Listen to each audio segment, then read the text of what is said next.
नमस्कार विद्यार्थी मित्रांनो, स्वागत आहे तुम्हा सर्वांचं आपल्या यूट्यूब चॅनलवरती। विद्यार्थी मित्रांनो, गव्हर्नमेंट मेडिकल कॉलेज नागपूर अर्थात GMC नागपूर अंतर्गत ज्या काही परीक्षा सुरू आहेत, आज झालेल्या पेपरमध्ये कशा पद्धतीने कुठल्या घटकांवरती प्रश्न विचारण्यात आलेले आहे हे आपण या व्हिडिओच्या माध्यमातून सविस्तर जाणून घेऊया।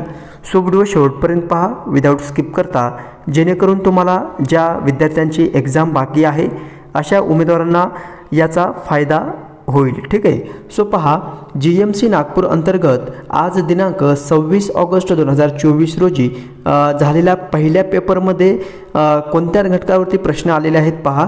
सर्वात अगोदर GK GS आणि करंट अफेअर रिलेटेड प्रश्न पाहूयात। विद्यार्थी मित्रांनो, नागपूर GMC अंतर्गत या ठिकाणी नागपूर जिल्हा रिलेटेड प्रश्न विचारण्यात आलेले आहे। तसंच धबधबावरती एक प्रश्न आलेला आहे, मेट्रोवरती एक प्रश्न, खेळाडू स्पोर्ट्स रिलेटेड प्रश्न आलेला आहे। तसंच नागपूर करार इतिहासवरती एक प्रश्न आलेला आहे आणि नंतर नदी धरण किल्ले यावरती देखील प्रश्न विचारण्यात आलेले आहे। ठीक आहे, आदिवासींचे बंड समाजसुधारक यावरती एक प्रश्न पाहाव्यास भेटलेला आहे। विद्यार्थी मित्रांनो, जसे माझ्याकडे डिटेल प्रश्न येतील त्या प्रश्नांवरती मी एक विश्लेषण स्वरूपाचं व्हिडिओ नक्कीच बनवणार आहे। त्यामुळे पहा, आत्ताच्या घटीला जे काही माझ्याकडे अपडेट आलेली आहे ते पेपरचे विश्लेषण व्यतिरिक्त जे घटक या घटकांवरती प्रश्न जे एग्जाममध्ये आलेले आहेत ते आपण या व्हिडिओमध्ये डिस्कस करत आहोत। पहा, मराठीवरती उतारा आलेला आहे, समानार्थी शब्द विरुद्धार्थी शब्द कादंबरी विचारण्यात आलेली आहे, पुस्तकाचं लेखक विचारण्यात आलेलं आहे, तसंच दिलेल्या वाक्याची वाक्यरचना या ठिकाणी करावीची होती अशा पद्धतीने प्रश्न मराठी ह्या विषयावरती आलेले आहे। विद्यार्थी मित्रांनो, उतारावरती तुम्हाला 5 प्रश्न देण्यात आलेले आहेत, 5 प्रश्न तुम्हाला उतारावरती विचारण्यात आलेले आहे। तसंच समानार्थी शब्दवरती 3 क्वेश्चन आलेले होते आणि विरुद्धार्थी शब्दवरती 3 प्रश्न या ठिकाणी पाहाव्यास भेटलेला आहे।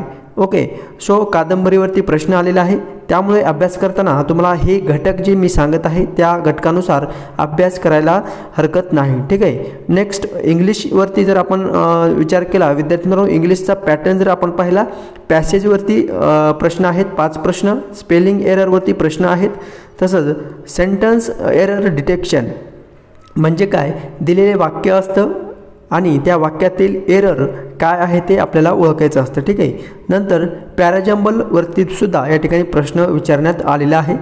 अर्थात इंग्लिश आणि मराठीचा पॅटर्न या ठिकाणी जेमतेम सेम राहिलेला आहे, फक्त मराठीमध्ये विरुद्धार्थी शब्द आणि समानार्थी शब्द विचारण्यात आलेला आहे। ठीक आहे, नंतर मॅथ आणि रिझनिंगचं पहा विद्यार्थी मित्रांनो, मॅथ आणि रिझनिंगचं जर आपण पाहिलं तर ब्लड रिलेशनवरती प्रश्न विचारण्यात आलेला आहे, सिटिंग अरेंजमेंटवरती प्रश्न आलेला आहे, नंबर सिरीजवरती आलेला आहे, तसंच simple interest. Okay, so simple इंटरेस्टवरती या ठिकाणी प्रश्न आलेला आहे।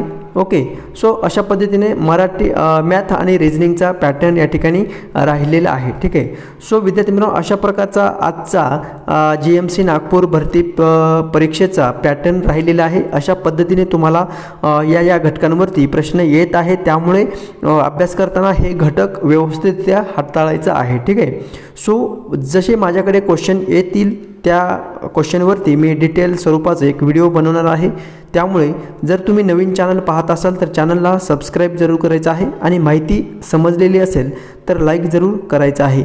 सो भेटूयात नेक्स्ट अपडेट घेऊन नवीन व्हिडिओमध्ये। धन्यवाद।